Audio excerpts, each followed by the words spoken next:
Hey guys, this is the 2007 230k 120 Prado. This is the last chance you or anyone's going to get to have a listen to it before we start some work on it. And the first stage of the work are obviously confirming our initial diagnosis.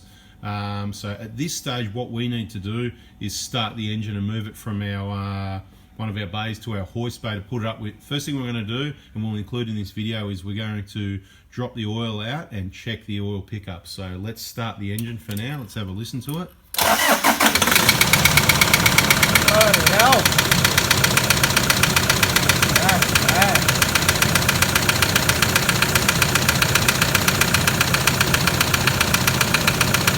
I didn't say anything. Notice he's gone and touched the exact same area that I did.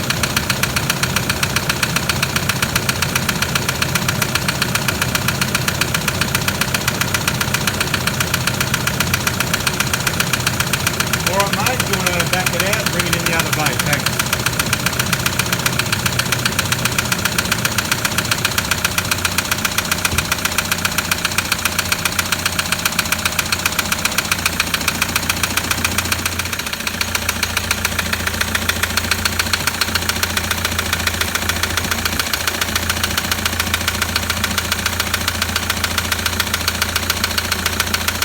Alright mate, switch it off, let's drop the oil out. Right, so it's in position, we're about to pop it up on the hoist, so we'll just take the cap off so that you know, the air can go in as the oil comes out.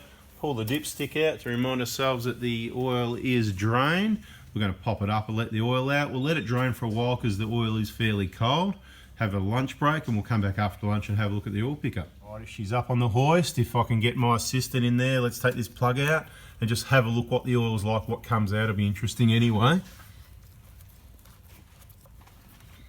I'll try and get down here like this and we'll just have a look. Hopefully we don't get, it's not hot oil, so we think it's going to be pretty safe. Oh yeah, we'll turn around and have a look down into the drain tray in a minute, but looks like, how would you judge that, mate? Looks like normal oil. Looks normal. Looks pretty normal, isn't it? Yeah. It's thick because it's cold, but it doesn't look too bad. It doesn't look good. You know, there's a lot of soot in there, you know, the blow-by and everything, all those compression gases going past the oil, baking. So even though, you know, these particles aren't baked, it's not really good. You'd have to get an oil analysis done to know exactly what's going on, but I'd suggest that'd be a waste of money at a cost of around well, you know, it varies, fuel, oil, whatever, you know, it's a time waster as well. Doesn't really matter what the oil's like. It's oil, that's the good news. But once this is drained, we'll come back to you and we'll have a look up there and we'll show you how to check an oil pickup and what the first step of the problem highly likely to be is on this vehicle. Alright, here we are. The oil's been draining for 2 hours. Right, it's been draining for 2 hours and you can see it's still dripping. And there's still a grotty old sun plug there that's been reused about 100 times. I don't mind reusing them, but eventually you've got to change them. So a little bit scroogey there on the sun plug, even more than the maintenance. Now, it's hard for me, because we've got the drip still, we need to leave it overnight, but most people already can see what I'm trying to demonstrate, and that is, you can see the blackness. Right, you can see, I'm going to get in as close as I can. See, it's black, and it's everything as suspected so far. No surprises, right? So it's black because it's blocked, because the seats of the injectors leak. Someone put a comment in the last video, part 2, saying, "Oh, Toyotas are rubbish these days, mate." You know what? Wake up, Australia. The Toyota's awesome. The only reason this has happened is because the specified maintenance or the required maintenance, which either one of those would have worked, hasn't been done, and that's the injector seats need replacing by Toyota every 40,000 k. Is not what we recommend. By me, about every 160 to 180 k is the recommendation, subject to checking this oil pickup. Drip. Drip. Drip. Oh, I got that one out of the way just in time. Have a good look up there, hang on. Getting better at this.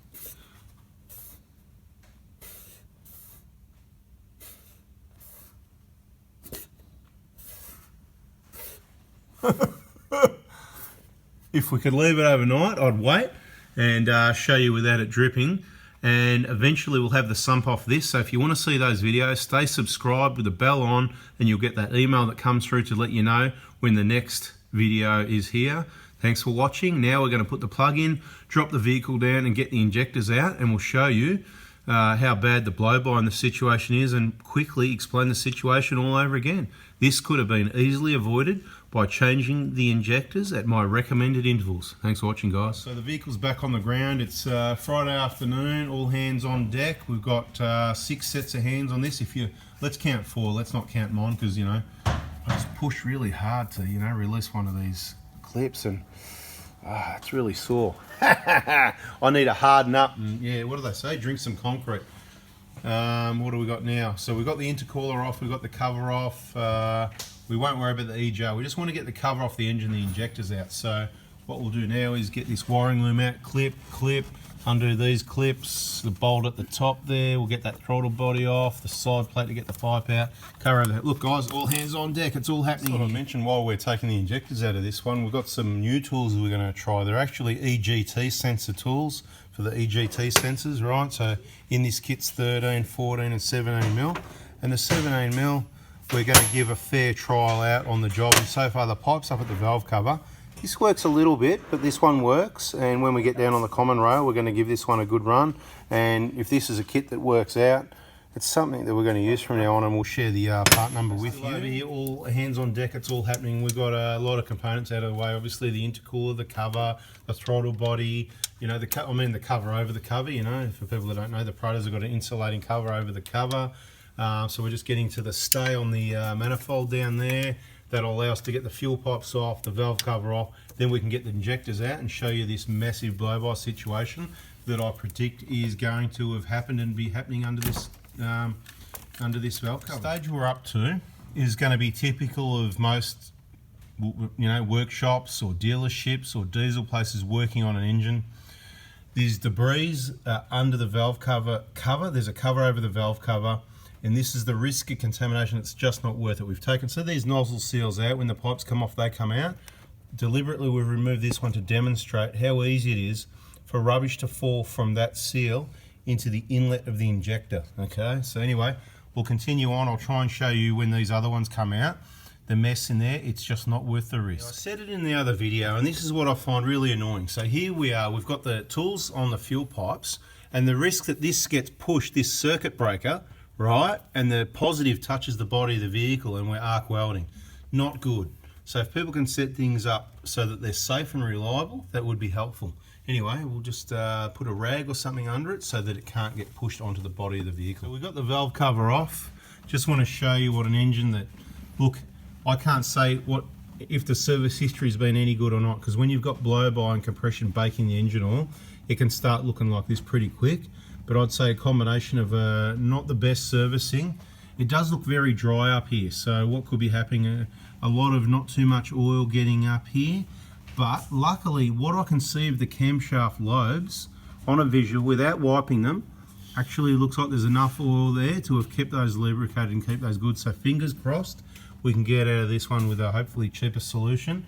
It all depends what we find deeper in the engine. You're going to love it when these injectors come out. Now, another little thing I want to mention about the battery and that, we've got it connected still. We do this a lot, we work on these a lot, but we're leaving it connected because on this one we may possibly likely do a compression test, which is why we've left it connected. We just need to be careful of these stupid things, what I mentioned over there before, that circuit breaker, just for the people that went, oh, you should have the battery disconnected. Because you're right, we should, but we can manage these things. It's not a problem. We know what we're doing, been doing it for a while. We just have to reconnect it again for the compression test. And you might say, we'll connect it then. Well, no, we'll just leave it connected. If people can do their electrical properly, we're all happy. Now, have a look at this. Got the fuel pipes and seals on the bench, and this isn't really that relevant to the job. It's relevant to anyone. When I keep saying, careful who you trust to work on your vehicle, when I say the risk of contamination is too high, when I say I wouldn't check your valve clearance every 40,000 Ks, this is why, guys. In the Toyota book, it says new injectors, new pipes, right? These are the fuel pipes. Look at the dirty old rusty things, right? Look at a couple of things that happen. These are actually not too bad. We've seen a lot worse than this. Okay, first points first. These are the nozzle seals, right? So what happens, they fill up with dirt. You can see this is one from this side.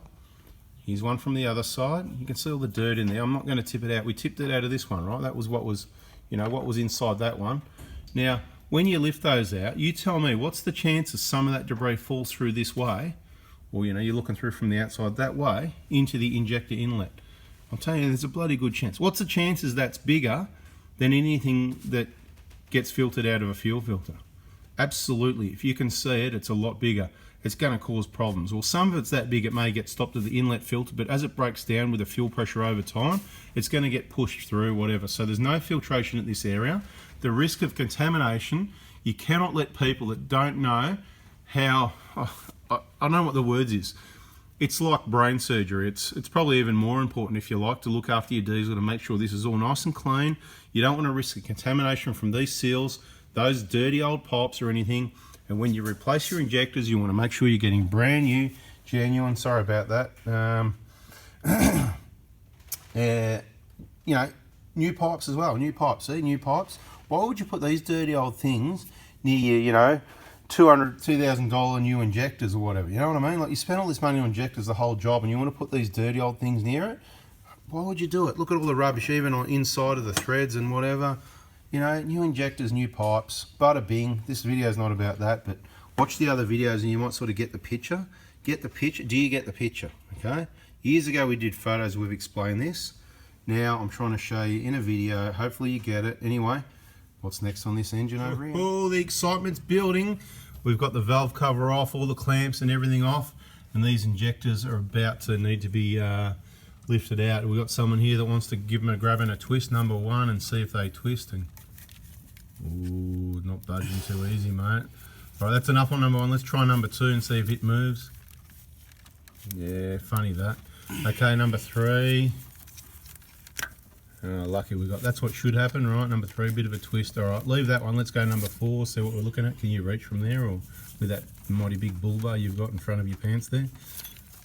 No. No, that one's stuck as well.